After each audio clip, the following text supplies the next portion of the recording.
amigos y amigas, ¿qué tal? ¿Cómo están? Esperando que todos y todas estén muy bien.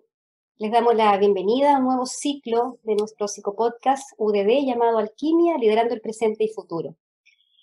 Hemos creado este espacio de conversación con el fin de compartir junto a líderes mundiales sus experiencias, reflexiones, sueños y apuestas que nos inviten a explorar sobre el liderazgo del futuro y así crear lazos más estrechos, un mayor vínculo entre el mundo de la academia con esta realidad laboral. Los acompaño yo hoy día, Solange Quilodrán, soy directora de formación continua de la Facultad de Psicología de la Universidad del Desarrollo.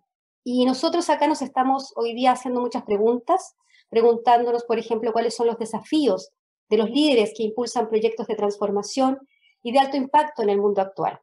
Y es así que en esta oportunidad nos acompaña un líder nuestro. Se trata de Pedro Pablo Errázuriz, quien ha sido gerente de empresas como LAN, las sanitarias Esbio, Nuevo Sur, Esval.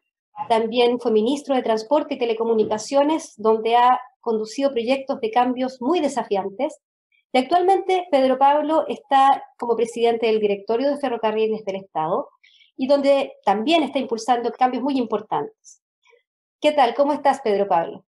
Muy bien, muy contento. Gracias por la oportunidad de contar un poco qué creemos que son las estrategias innovadoras en un tiempo como el actual.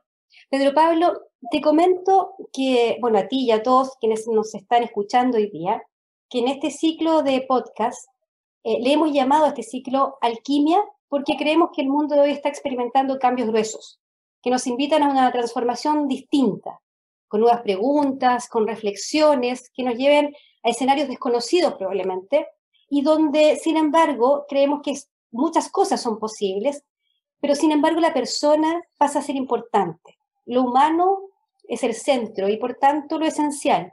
Entonces, ¿cómo avanzar conjugando más que nunca las diversas miradas, con las historias vividas, ¿cierto? Por ejemplo, por ti, ¿verdad? Y con los aprendizajes de hoy para construir futuro. Entonces, en eso, basado justamente en tu experiencia, en tu historia, ¿cómo ves el escenario actual? Yo creo que es espectacular y me gustaría reflejarlo en cómo puede uno, a la larga en la historia, llamar al año 2020. El año 2020 podría ser llamado como el año de la pandemia, y quizás dura el 2021. Y esa es una mirada mayoritaria y, en mi opinión, principalmente de los adultos mayores. Y la otra posibilidad de mirarlo es como el año de la innovación, porque nunca hubo un proceso de cambio que coincidió con un salto tecnológico que estaba en ebullición al mismo tiempo. Entonces, un montón, si uno lo mira con un ojo más positivo y trata de enfrentar lo bueno de esta situación, se encuentra con que de verdad el impulso innovador fue como nunca.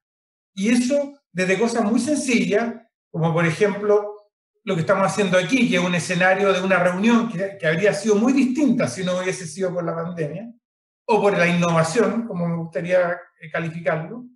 Las clases, los niños, y los niños, yo no estoy hablando de los universitarios, porque los universitarios parece casi evidente la educación a distancia, pero en los niños de 8 años, de 9 años, donde el desafío es mucho mayor, el impulso innovador en una cultura que siempre debió ser innovadora, que nunca fue muy innovadora. A la educación le cuesta innovar a pesar de que debería ser la innovación, sobre todo en países como Chile, se vio forzado a innovar. Y eso puso a los profesores en un track de renovación, de creación.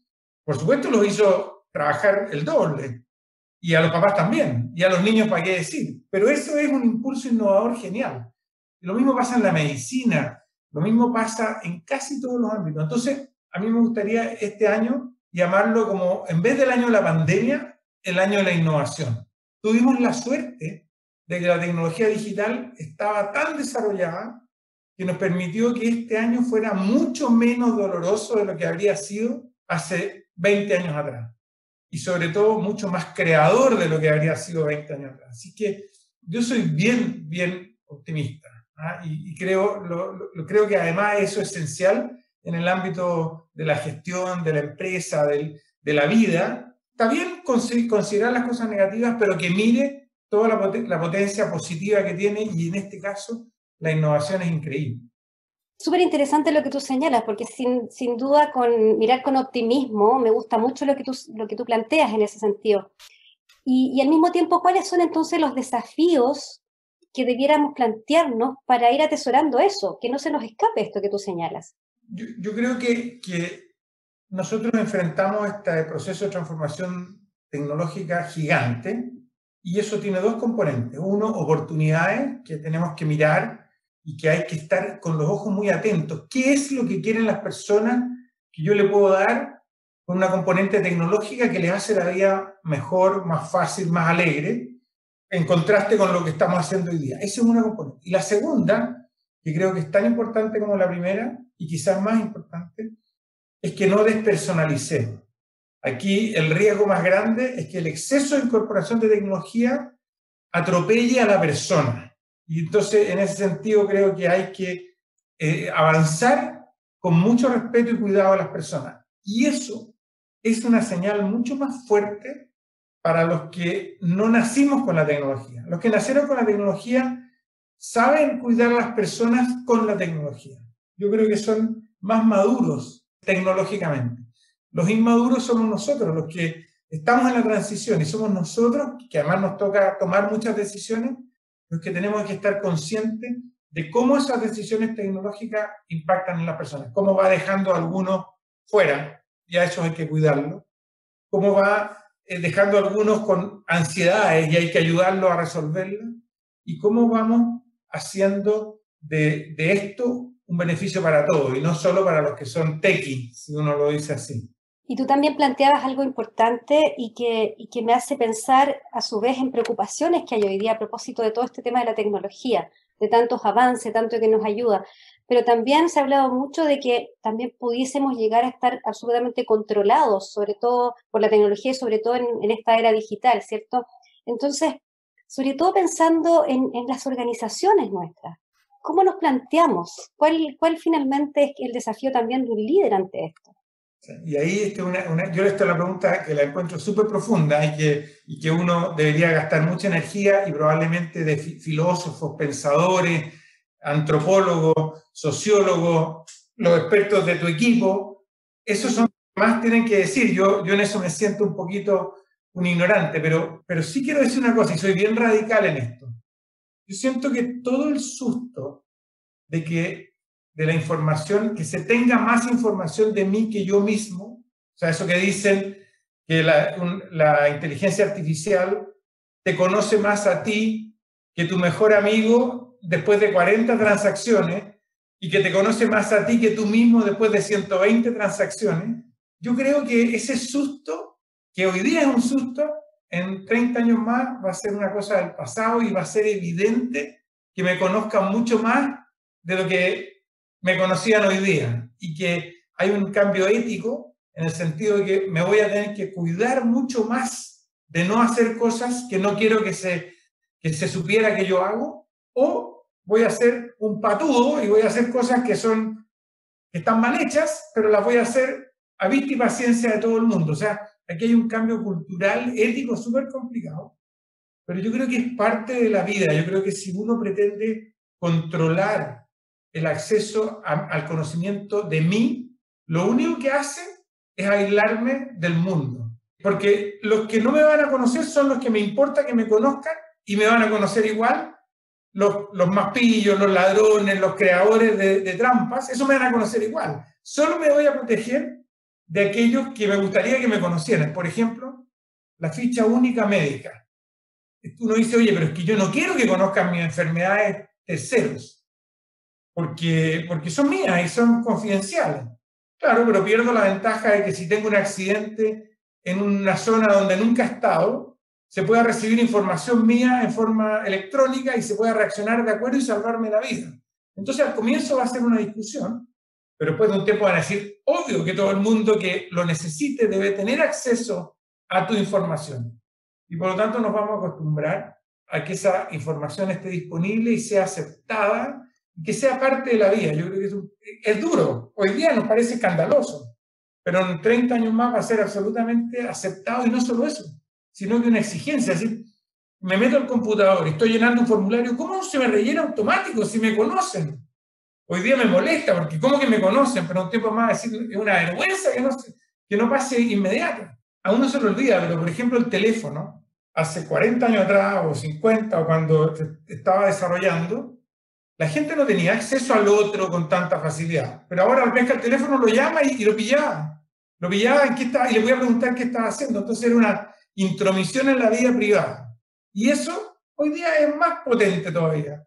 Yo creo que ahora esa es mi visión. Yo creo que aquí se necesitan expertos más humanos que yo para poder discutir y dilucidar cómo enfrentarlo. Pero hay una cantidad de dilemas éticos espectaculares que yo creo que a la larga van a pasar todos por encima de nosotros y van a superarse todos, independiente de lo que creamos nosotros, y vamos a tener un contexto que va a tener riesgos, pero muchas virtudes que fruto del conocimiento de cada uno de nosotros más profundo. No, sin duda, yo creo que tienes razón. Somos finalmente, siempre terminamos acostumbrándonos y adaptándonos a esto. Hoy día el escenario, claro, se ve más complejo probablemente de lo que nos parezca en un corto tiempo probablemente. Y a partir de lo que tú también estás señalando ahora, y también respecto de lo que veíamos, todo lo que nos ha mostrado también este escenario de pandemia, esto de la tecnología también, que ha sido algo que ha sido favorable finalmente, ¿cuáles son, a tu juicio, las principales competencias o atributos que requieren contar, que necesitamos desarrollar? Todo, incluso en organizaciones públicas o privadas, ¿pudiera ser distinto? ¿Cómo ves eso? Para poder enfrentar y avanzar en esto. A propósito de ese tema, me gustaría mencionar una cosa que está en esa línea y que creo que este sistema también lo ha desarrollado mucho, que es la fuerza en la diversidad. No solo la diversidad que hablaba antes respecto de vocaciones y enfoque, sino también la diversidad de género. Yo siento que esta situación, y estoy mirando a los jóvenes, a los papás que tienen hijos chicos y que tienen la vida compleja en la casa porque tienen que cuidarlo y está el papá y la mamá y los dos están en la casa. Yo creo que esto ha ayudado en una campaña a la diversidad de una manera también genial, porque esto es una opinión personal y puede ser que el mundo feminista esté en desacuerdo, pero yo soy de la opinión de que si yo tuviera que presionar en una dirección para ayudar a romper la brecha de género, yo habría empujado con mucha fuerza en movilizar al hombre hacia responsabilizarse de las tareas de los hijos, de la casa, del hogar. Que eso ha pasado, pero mucho más lento de lo que uno quisiera. O sea, yo todavía, los hombres un poquito preguntan qué hago en vez de tomar la responsabilidad. Entonces, creo que esta situación los ha puesto a los dos en la casa, a los dos con el hijo y a los dos con la dificultad. Entonces ha hecho mucho más por la diversidad y esto lo digo desde mirar a mis propias hijas, que tienen 30, 33, tienen niños chicos, entonces viven su relación de pareja ha mejorado mucho en el compartir las tareas, mucho más de lo que yo me había imaginado y mucho más de lo que se ha logrado en muchos años. Entonces, porque los pone a los dos en el terreno, los dos están ahí, entonces tienen que compartir, pues, es obvio además. Si no, el otro, que el hombre se aleja y dice, no, estoy trabajando, que sé yo, la mujer trabaja igual, pero tiene que seguir. Y eso lo encuentro maravilloso también. Yo encuentro que, me parece, y esto lo veo más bien como síntomas que como con hechos reales, pero siento que la tecnología también está ayudando a la presencia activa de la mujer y el hombre en forma mucho más pareja. Y eso lo encuentro también un aporte gigante. Con dolor, con problemas, no fácil, pero lo encuentro bien positivo. ¿Y tú crees que eso se pueda...? Sí, perdona, dime. Sí, no, lo último, lo que sí es que yo encuentro que la presencia física es fundamental. Entonces, yo espero, y creo que así va a ser, de que esto sea una transición hacia un tiempo compartido de trabajo desde la casa y trabajo en terreno, en la oficina, porque a mí me parece doloroso y un sacrificio grande esta relación a distancia permanente. Para mí, por lo menos, quizás es una señal del pasado, pero para mí es inaceptable como proceso continuo. Sí, en ese sentido también te iba a preguntar, ¿tú crees que las organizaciones estén preparadas también para darle realmente cabida al teletrabajo? ¿Cómo las ves para enfrentar esto? O aprovecharlo más bien. Sí, yo creo que sí. Yo creo que mucho más de lo que si tú me hubieses preguntado a mí en febrero, yo te habría contestado mucho más que no que lo que contesto hoy día. Yo siento que esto ha sido una transformación a presión y una incorporación tecnológica y un involucrarse, meterse y transformarse. Por supuesto que existen áreas imposibles, o sea, en ferrocarriles, los conductores, la persona de estación, pero nosotros igual nos hemos arreglado para hacer sistemas que permiten que la gente vaya más directo a su lugar de trabajo, que los horarios sean más flexibles, hemos aprendido a hacer jornadas 4x3 y no 5x2, o sea, hemos aprendido, y eso yo lo encuentro en los restaurantes, bueno, hay mucho delivery, y eso ahora, yo encuentro que si fuera puro delivery yo realmente me muero, ¿no? Encuentro que el contacto físico, ver a la gente reírse, súper relevante. ¿Ah? Pero lo que hay hoy día, que son restaurantes un poquito más espaciosos, junto con delivery, lo encuentro un progreso bien grande, bien positivo. ¿Cuáles son las competencias que las organizaciones, que los colaboradores y colaboradoras debemos desarrollar justamente para poder avanzar en esta línea? Yo siento que estamos muy en el proceso y por lo tanto que hay mucho sufrimiento todavía, porque esto es con dolor.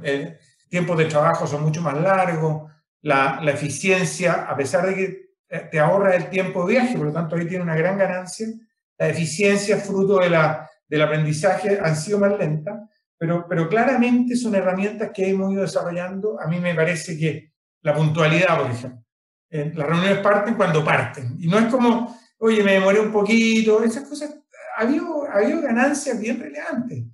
El proceso con los niños, el horario, eso es una cosa que hoy día es más difícil, entonces va a haber que tener mejores habilidades de automotivación, de autocontrol, de regulación, y eso es un esfuerzo que le toca mucho más a los papás que a los profesores. Entonces hay herramientas de libertad y de control de esa libertad que están.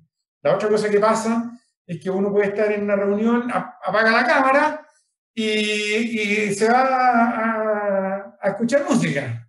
Entonces también hay procesos de aprendizaje respecto del respeto, de ser parte, de no abandonar. Y yo siento que hay todo un proceso de modernización de la relación que es un desafío que no es menor. Uno va aprendiendo, va corrigiendo y va cometiendo errores. Y hay estrés, hay cansancio, hay susto, pero también hay un desafío de creación maravilloso. Y en este contexto a los líderes, Pedro Pablo, ¿qué le cabe? ¿Cuál es su rol? ¿Cuáles son los principales desafíos que debieran asumir los líderes? Sí, yo siento que los líderes tienen que tener el doble de empatía de la que tenían normalmente, porque es más difícil oír sin estar de cuerpo presente. Entonces, el tiempo dedicado a la relación personal hay que ponerlo en juego.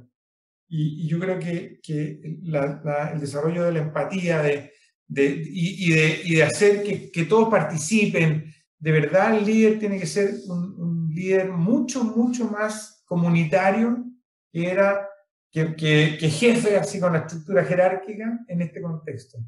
Y mucho oído, porque el ruido que la persona tiene en su lugar, fruto de la dinámica que está viviendo hacia atrás, es mucho más difícil de ver que en la oficina. Entonces, hay que estar muy atento y ayudar mucho. Entonces, me gustan los líderes con mucha empatía. Ahora, yo siempre a ti te he visto como un líder de proyectos. Y pensando en eso justamente, ¿cambia un poco o lo ves distinta la exigencia para un liderazgo de proyectos, para el líder que impulsa proyectos de transformación sobre todo? Yo siento que un líder de proyecto, una persona que tiene claras las prioridades y que no tiene muchas, o sea que son 8 desafíos importantes y esos son los que... Y segundo, que es persistente y consistente respecto de avanzar en esa línea. Eso en general. Ahora, en el contexto de esta plataforma, de la situación actual, es aún más crítico porque como líder de un proyecto tiene que lograr que la organización avance y que esto lo tiene que hacer sin todos los elementos de contacto frecuente, el ser consistente, insistente, con claridad respecto de las líneas principales, es muy crítico.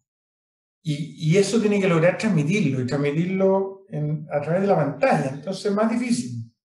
Entonces hay un desafío grande de empujar y por lo mismo tienes que estar dando feedback, tienes que estar midiendo, tienes que estar dedicando energía a cada uno de los que están trabajando en el equipo. Esto aumentó la distancia y por lo tanto tiene que aumentar el esfuerzo. Y en ese sentido, pensando en el equipo, en cómo este líder va conduciendo y va desarrollando a su equipo, ¿qué esperas tú en relación al equipo? ¿A cómo se debe plantear el equipo justamente para poder ir avanzando en este nuevo escenario y ante los proyectos que se nos van a ir planteando?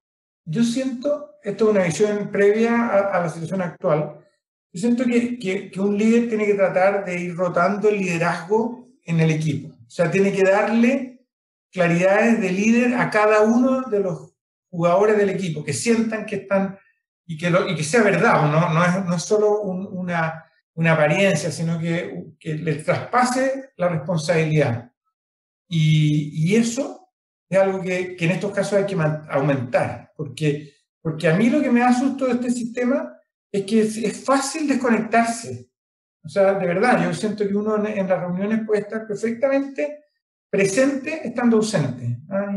Y sale escrito, apaga la cámara porque tengo mala comunicación y estoy haciendo 2 o 3 cosas en paralelo y por lo tanto estoy más o menos presente. Entonces, la manera de que eso no se convierta en una ausencia y por lo tanto que sea un monólogo, es importante que uno le vaya traspasando la responsabilidad a los distintos actores en distintos momentos, cosa de que tomen el rol pleno y sientan la ausencia y sientan que no le responden y sientan que hay que empujar. Eso lo creo en general. Siempre creo que es importante traspasarle la responsabilidad progresivamente a todos los actores del equipo y felicitar las capacidades que cada uno contribuye en el equipo, pero creo que ahora es aún más relevante por el hecho de que es fácil desconectarse. Yo creo, no sé la experiencia de ustedes, pero yo creo que cuesta muy poco estar sin estar en este tipo de reuniones. Sí, sin duda pasa bastante y también ha sido un desafío incluso en estas aulas virtuales, ¿no? Muy Las difícil la aula cámaras. virtual. En Sí. eso, en las aulas virtuales, ¿cómo hace uno para sentir que los distintos alumnos participen? Igual parecido al equipo. Tiene que de alguna manera decirle, oye, mañana te toca a ti, tú vas a guiar esta etapa y una cosa que lo comprometa, que lo haga volver a ser parte, que no esté muy echado para atrás en el grupo de trabajo. Y fíjate que a propósito también de lo que estás planteando, me hace recordar, incluso desde mi experiencia, las organizaciones en nuestro país, cual más, cual menos, pero finalmente tienen una característica que se ha ido manteniendo, que es el hecho de trabajar en silos.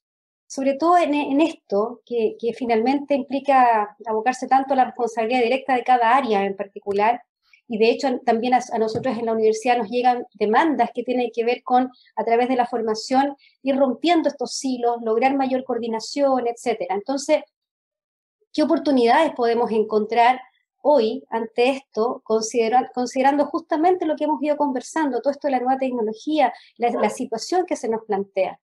¿Cómo poder romper finalmente esto y avanzar de forma sostenida por lograr esa integración, esa mayor coordinación, en fin? Y yo siento que nosotros como país tenemos algunas componentes que son muy positivas, pero otras que son bien negativas, ¿eh? Y somos cumplidores, y es verdad que somos cumplidores en términos comparados, por supuesto, hay otras sociedades más cumplidoras, pero que las reglas nos importan. Claro, uno dice, oye, pero no es verdad, mira el desorden que se produce, pero en general, en términos comparados, la sociedad es bien cumplidora. Pero por otro lado, en mi opinión, es un poquito pesimista, le cuesta la alegría, le cuesta el optimismo, le cuesta mirar el lado positivo. Y la otra cosa es un poquito desconfiado, bastante desconfiado. Yo siento que uno, en el caso de Chile, tiene que trabajar muy fuerte esas componentes. Yo echo de menos en el discurso público de todos más optimismo, más confianza, más riesgo, menos regla, un poquito más de desorden. Yo encuentro que a nosotros como cultura nos hace falta. Y en eso está este mismo componente. O sea, la diversidad nos cuesta mucho, porque yo quiero lo que sé, lo que yo sé, lo que sigue el mismo camino, lo que sigue la misma regla, el que se parece a mí. Y no estoy muy seguro cuál es el camino solución, pero yo sí creo que nos falta más chascones, más confiados, más diversos, más desordenados, un poquito, para poder ayudarnos en una componente creadora más fuerte. La tecnología es una oportunidad de creación gigante y una maquinaria muy rígida le cuesta aprovechar esta oportunidad de creación. Entonces, a mí me gusta un poquito más de desorden, un poquito más de informalidad, que creo que la pantalla la permite. Yo no estoy con camisa, estoy con polera. Entonces, eso, en F estaría con camisa. Entonces, esas cosas las encuentro atractivas. Yo me gustaría que el mensaje fuera fuerte. Oye, desordénate un poco. Si la alegría es más bien más cercana al desorden que a la rigurosidad. Ya, hay que ser riguroso porque hay que trabajar, está bien. Pero, y eso, ojalá este ambiente lo permita y ayude. Los mensajes son más desordenados, las redes sociales son más desordenados, incluso demasiado desordenados. Entonces, quizás hay una oportunidad, pero lo que sí creo es que para la creación, un poquito de desorden es sano, y por lo tanto a nosotros sí algo de libertad en ese ámbito sería muy, muy favorable.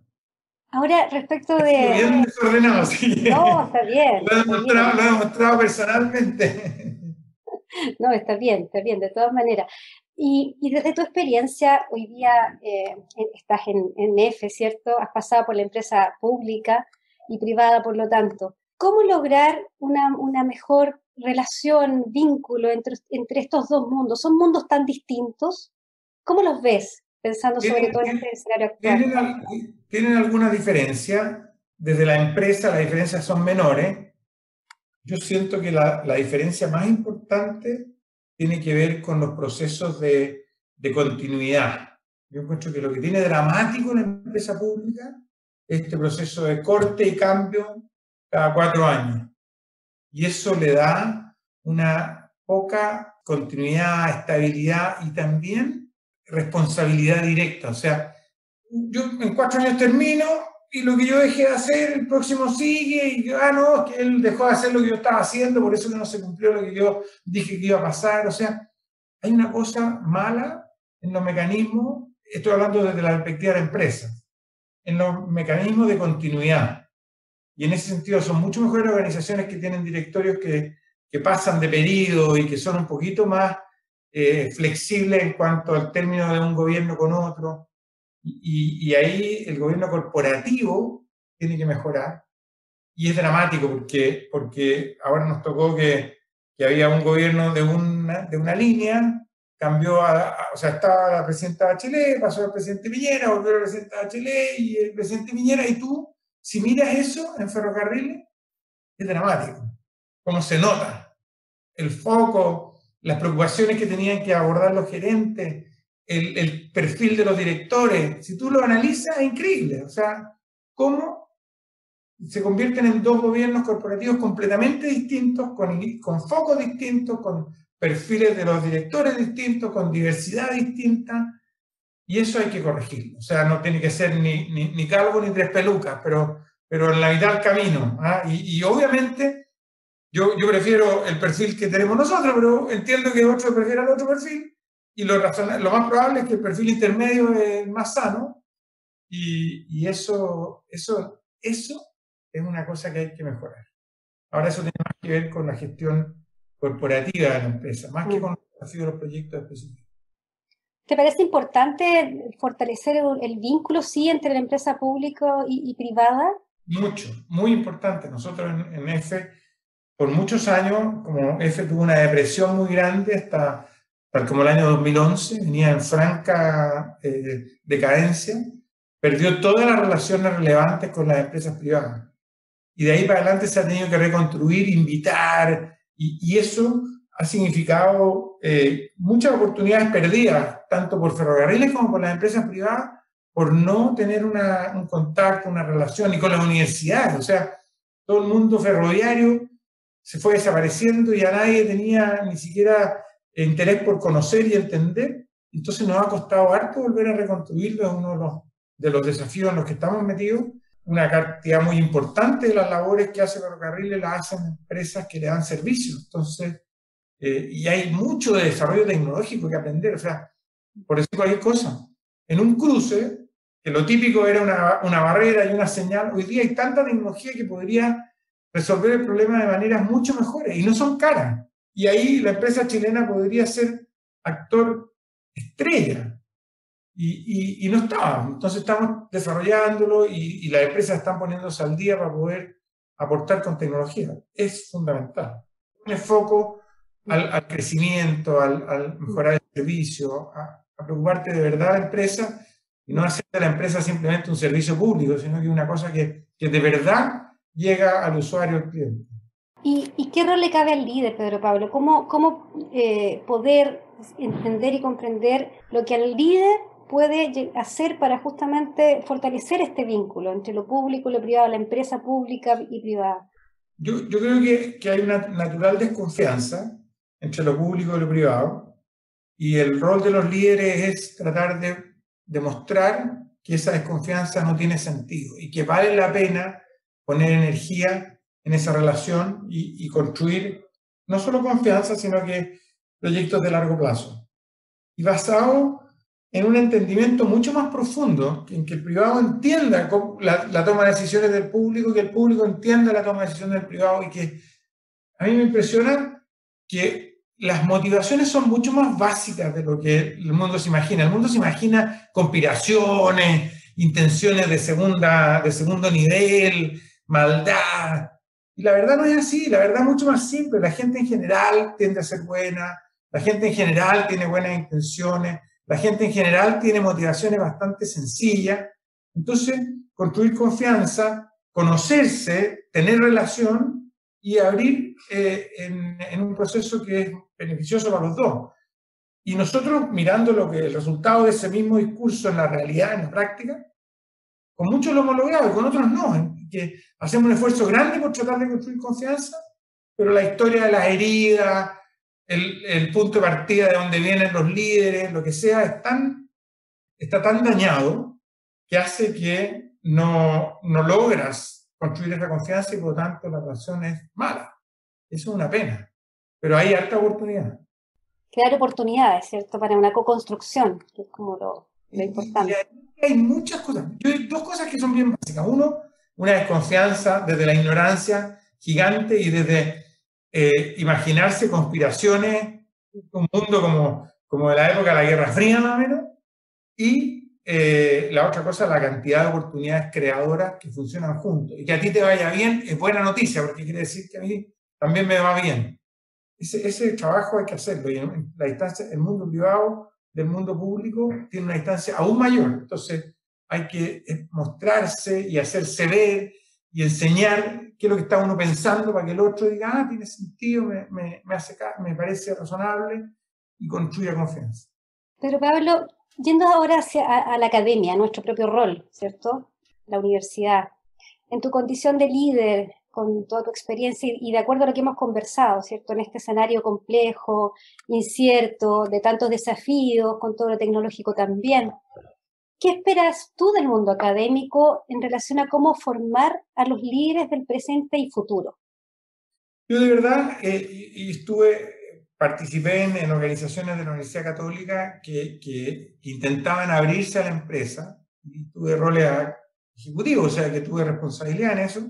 Yo siento que tenemos todavía pendiente un desafío grande de una mucho mayor interrelación. O sea, que la formación de líderes no sea solo mirando de la casa hacia adentro, sino que sea muy de la mano con lo que la empresa vive, necesita, y eso yo creo que en mi experiencia hay dos ejemplos que me gustan mucho. En el MIT había un curso de doctorado en donde el curso de doctorado estaba patrocinado por 7 líneas aéreas, cuando trabajaba en LAN.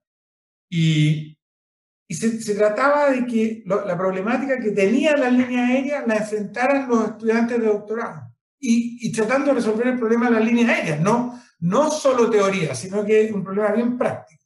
Y las líneas aéreas, a pesar de que eran competencias, estaban metidos en este círculo y era una cuestión que realmente funcionaba muy bien, con todos los celos de que no te quiero contar a ti lo que hago yo porque somos competencia, pero funcionaba, los estudiantes muy metidos dentro de la empresa. Y lo segundo que pasa fue con el metro. Existe una organización liderada por la Universidad de Londres que tiene, no sé si son 11 o 16 empresas de metro del mundo que mueven más de 500 millones de pasajeros al año. Y el Metro Santiago es uno de esos. Y está adentro. Y está tratando de construir estándares comunes para que sea más fácil comprar cosas, para que no sea todo distinto, que cada vez que quieres comprar partes de cero.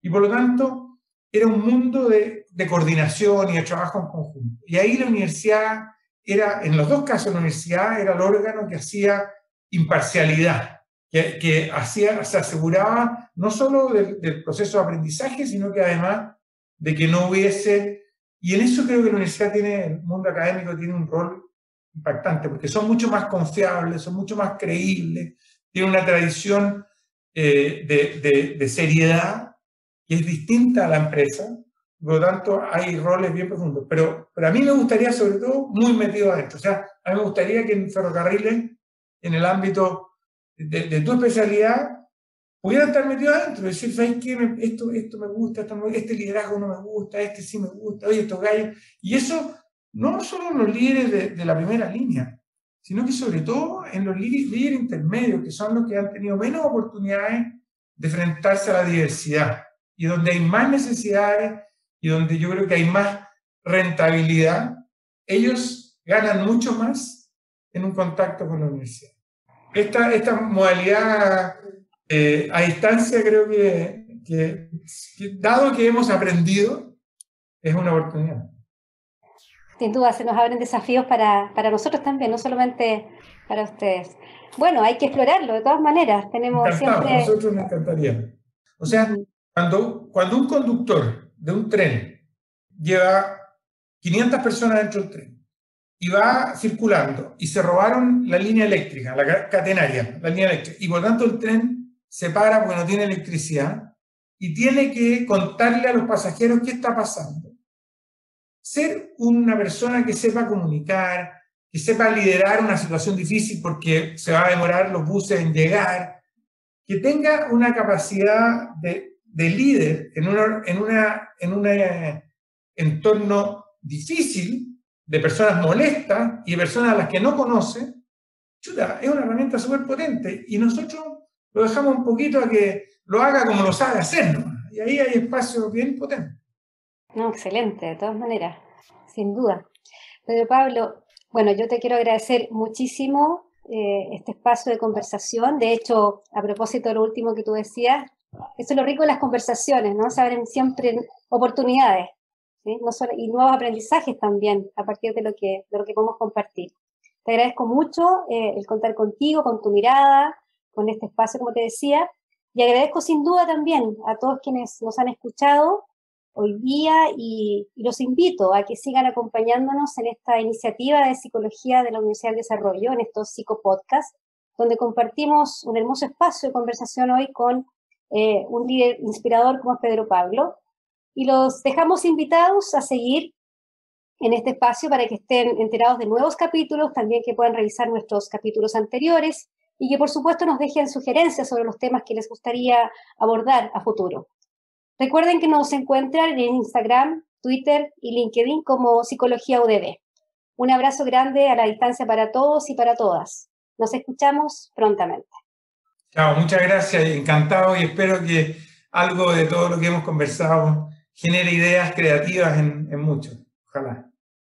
Así sea, sí, de todas maneras. Muchas gracias Chao, nuevamente. muchas gracias. Chao. Que estén muy bien.